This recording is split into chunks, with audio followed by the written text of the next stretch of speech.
Welcome back to Intelligent Survival. There's a pattern you start to notice when you study history closely enough. Whether it's Roman soldiers on campaign, frontier settlers crossing continents, or modern engineers designing materials for extreme environments, the difference between survival and failure rarely comes down to dramatic moments. It comes down to slow, invisible processes that most people ignore until it's too late. And today, we're looking at one of those processes hiding in plain sight, something almost everyone has dealt with, but very few actually understand. You've seen it. After a long day in the sun, you get into your car and notice that faint, greasy haze forming on the inside of the windshield. You wipe it off, assume it's dust or humidity, and move on. But then it comes back, again and again. What you're dealing with isn't dirt. It's not condensation. It's the material of your car itself, slowly breaking down under heat and sunlight. The interior isn't just aging, it's chemically deteriorating molecule by molecule. And here's where this gets interesting from a survival perspective. For decades, the solutions people have relied on to protect their car interiors have been addressing the wrong problem. It's not because anyone was trying to mislead you, but because understanding the real issue requires thinking the way historical survivalists did, focusing on structure, not appearance. To see why, we need to go back to a time when material failure wasn't an inconvenience. It was a life-threatening event. The oldest survivalists understood that preservation meant feeding materials from within. It's not coating them from the outside. Long before synthetic materials existed, survival depended on maintaining organic ones. A Roman soldier operating far from supply lines couldn't afford equipment failure. His sandals, belt, shield bindings, almost everything he carried relied on leather. In desert climates, leather dries, stiffens, and cracks rapidly. Once that happens, the material loses its strength, and failure becomes inevitable. The solution was simple, but effective. They used rendered animal fat, tallow, to replenish what the environment stripped away. This wasn't about appearance. It was about restoring internal flexibility. The fat penetrated deep into the fibers, replacing lost oils and maintaining structural integrity. That same principle carried forward into later centuries. On the American frontier, settlers treated saddles, harnesses, and wagon components with oils and grease for exactly the same reason. The method didn't change because the problem didn't change. Organic materials degrade when they lose internal conditioning, and survival depended on replacing it. But here's the critical distinction most people miss. Those materials, leather and wood, are porous. They absorb treatments deeply. Modern materials are not built the same way, and applying the same logic without understanding the chemistry leads to failure. Your dashboard is not dying the way leather dies, but the underlying problem is surprisingly similar. Modern car interiors are largely made from synthetic polymers, particularly PVC. On its own, PVC is rigid and brittle. To make it flexible enough for dashboards and panels, manufacturers add chemical agents known as plasticizers. These compounds sit between polymer chains, allowing the material to bend without cracking. But unlike the oils in leather, plasticizers are not permanently locked in place. Heat gives them energy to move. And when your car sits in the sun, interior temperatures can climb to extreme levels, high enough to accelerate this migration process significantly. What you see as that greasy film on your windshield is the result of those plasticizers slowly escaping into the air and condensing on cooler surfaces. Over time, as more of them leave, the material loses flexibility, fades, stiffens, and eventually cracks. This is the real issue, not surface dirt, not cosmetic fading.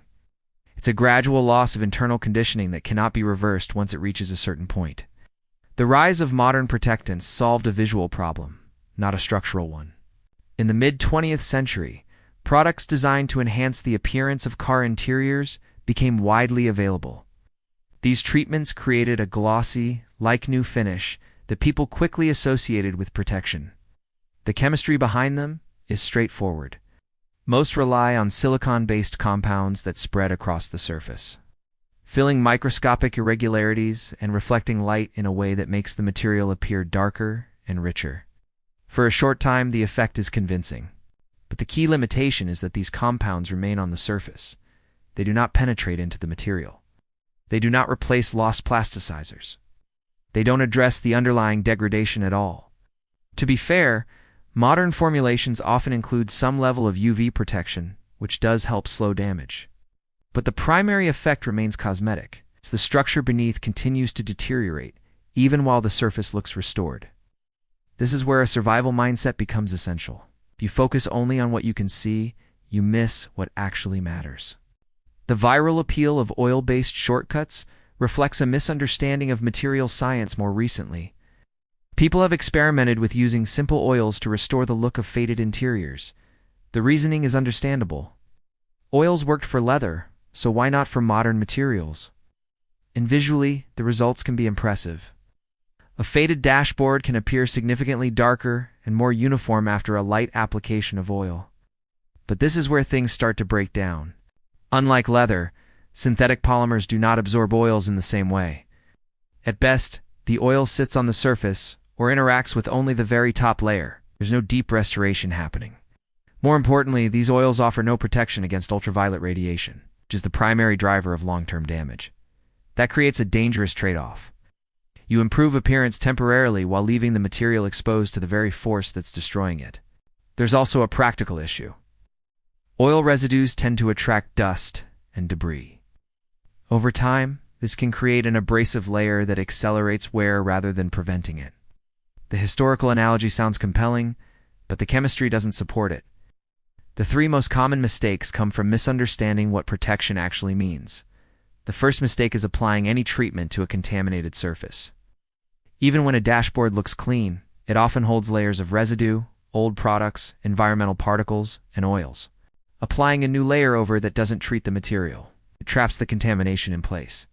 The second mistake is overapplication. Excess product doesn't get absorbed, sits on top, breaks down unevenly, and attracts more dirt. This leads to the very haze and buildup people are trying to avoid. The third, and most important, is equating shine with health.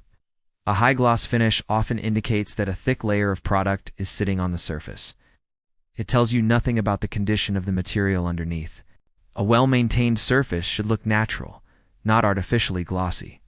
That's what real preservation looks like. Modern solutions work best when they combine surface bonding with environmental defense. Professionals who deal with material preservation in high-stress environments, aviation, marine industries, and advanced detailing, approach the problem differently. Instead of relying on oils or purely cosmetic coatings, they use water-based synthetic protectants designed to bond at a molecular level. These treatments don't attempt to replace lost plasticizers. That's not possible once they're gone. What they do instead is create a stable interface that includes UV-blocking compounds. These compounds absorb or deflect ultraviolet radiation before it can break down the material further. The result is not dramatic in appearance. There's no excessive shine. But the protection is real. It slows the degradation process rather than masking it. Even so, there are limits. No treatment can reverse structural damage once it reaches a certain stage. There is a point where prevention is no longer an option, and only replacement remains when a dashboard becomes hard, brittle, or visibly cracked. The material has already lost too much of its internal flexibility. At that stage, no surface treatment will restore it. The polymer structure itself has degraded. This is the same principle seen throughout history. Once a material passes a certain threshold of damage, maintenance is no longer effective. Replacement becomes the only viable solution. That's why prevention matters more than any product you can apply after the fact. The simplest tools are often the most effective. Just as they were centuries ago, one of the most overlooked forms of protection requires no chemistry at all. Limiting exposure to extreme heat and sunlight dramatically slows the degradation process. Something as simple as using a windshield sunshade can reduce interior temperatures significantly. It's not complicated, it's not expensive, but it directly addresses the primary cause of the problem. This aligns perfectly with historical survival strategies. The most effective solutions are often the simplest ones that reduce stress on the system before damage begins. The deeper lesson extends far beyond car interiors if you step back. This isn't really about dashboards. It's about understanding the difference between appearance and structure. That distinction shows up everywhere in tools, equipment, even in how people maintain their own physical and mental health. A polished surface can hide internal deterioration. A lack of visible damage doesn't mean something is intact. And quick fixes that improve appearance rarely address underlying problems. The survivalists of the past didn't have advanced chemistry, but they understood this principle intuitively. They maintained what mattered at a structural level and protected it from environmental stress. Today, the materials have changed, but the principle hasn't. If this shifted the way you think about maintenance and survival, make sure you subscribe to Intelligent Survival and share this with someone who still believes shine equals protection. And I want to hear from you. What's the biggest maintenance mistake you've made when you thought you were doing the right thing? So the more we understand how things actually fail, the better we get at keeping them alive.